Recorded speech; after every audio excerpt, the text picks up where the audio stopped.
Another question, the other kids, they're so mean in the movie.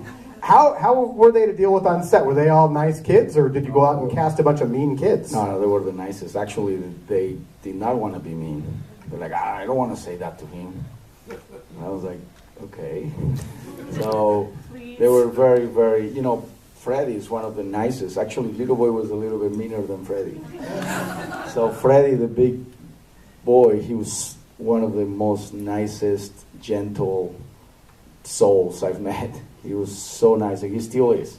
See, I just saw him at the premiere in LA, so it's the opposite. Speaking of mean, there's a word thrown around in the film. I don't even want to say it, but towards one of the characters, awkward to watch when filming it on the set. Is that awkward, or everybody just takes it professionally? How does that work when dealing with race and things like that? Well, Hashimoto. Yes.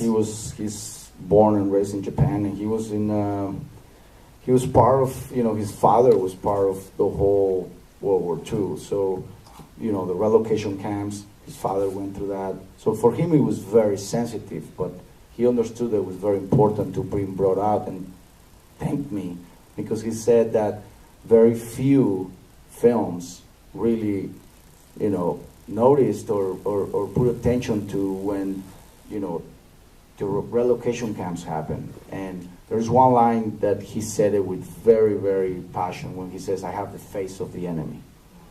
And that is a very dangerous line, because, this country has given me everything.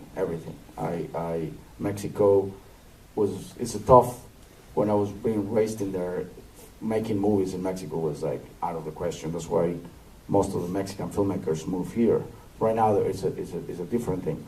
But I always think that labeling and anything that causes division is very dangerous, because what happens if the U.S. goes to war with Mexico? I have the face of the enemy. So for him, it was a very sensitive time, but he understood that it was a movie, but it also was an opportunity to create awareness.